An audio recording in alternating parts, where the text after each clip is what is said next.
જામનગરના Dared GIDC plot and shed holders એસોસિએશનની કારોબારીની 21 બેઠકો માટેની ચૂંટણી ગઈકાલે રવિવારે 12મી ઓક્ટોબરે યોજવામાં આવી હતી।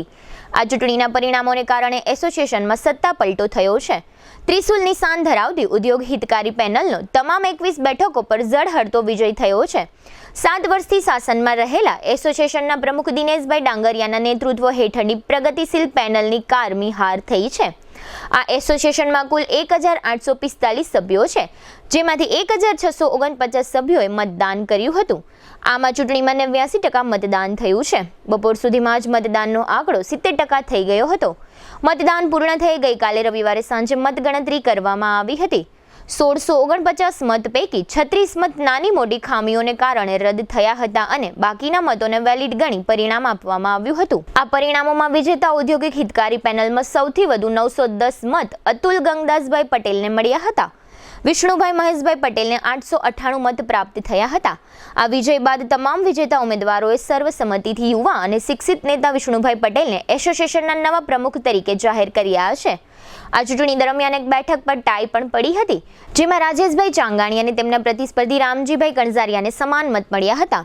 જોકે બાદમાં ખેલદિલી દર્શાવી રાજેશભાઈએ પોતાની ઉમેદવારી પરત ખેંચી લીધી હતી, જેથી રામજીભાઈ કણઝારિયા વિજેતા જાહેર થયા હતા। 1613 વેલિડ મતમાંથી 1369 મત વિજેતા પેનલને મળ્યા હતા અને 279 મતદારોએ ક્રોસ વોટિંગ કર્યું હતું।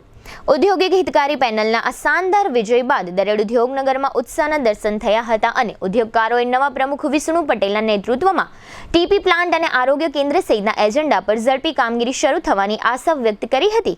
ઉદ્યોગકારોનું સંગઠન મજબૂત પુરવાર થયું હતું અને આ વિજય પરિવર્તનની ઈચ્છા શક્તિના પ્રતીક સમાન પુરવાર થયો હતો। ઔદ્યોગિક હિતકારી પેનલના ભવ્ય વિજય પછી ઉદ્યોગકારોએ દિવાળી પહેલા જ ફટાકડા ફોડી અગ્રણીઓને ફૂલહાર પહેરાવી તેમજ એકમેકના મોઢા મીઠા કરાવી વિજયને વધાવ્યો હતો। આ રસાકસીભરી ચૂંટણીના પરિણામોના અંતે ચૂંટણી અધિકારી તરીકે ફરજ બજાવતા ઉદ્યોગપતિ જીનેશભાઈ શાહે આપેલી વિગતો અને નવનિયુક્ત પ્રમુખ વિષ્ણુભાઈ પાંભરે આપેલી વિગતો પ્રસ્તુત છે।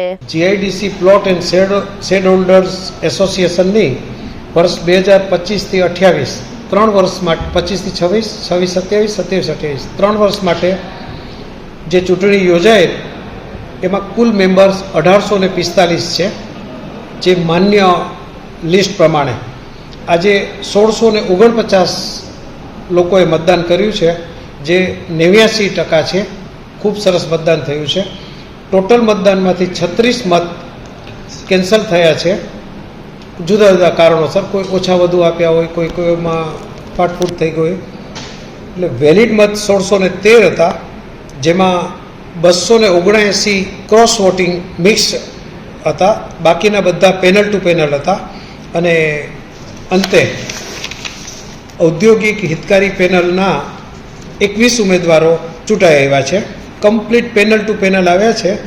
છેલ્લા મેમ્બર અને પ્રગતિશીલ પેનલના પહેલા મેમ્બર વચ્ચે ટાઈ પડેલી હતી, પણ પ્રગતિશીલ પેનલના ટાઈમાં સરખા થયેલા રાજેશભાઈ બી ચાંગાણીએ ખેલદિલીથી કહ્યું કે જ્યારે આખી પેનલ આવી છે તો સારી રીતે કામ કરી શકે, એટલે હું મારો દાવો પાછો ખેંચું છું। આ રીતે ઔદ્યોગિક હિતકારી પેનલના 21 ઉમેદવારોને વિજેતા આજે જાહેર કરવામાં આવેલ છે। તમામ ઉદ્યોગકાર મિત્રોનો ખૂબ ખૂબ આભાર વ્યક્ત કરું છું। સ્પષ્ટ બહુમતીથી જે અમને મત આપી અને અમારા ઉપર વિશ્વાસ રાખ્યો છે, એ વિશ્વાસને હું કાયમ રાખીશ અને તમામ ઉદ્યોગકાર મિત્રોને આના સાથ સહકાર મળતો રહે અમને ભવિષ્યમાં, અને ઉદ્યોગના હિતમાં કામ કરતા રહીએ।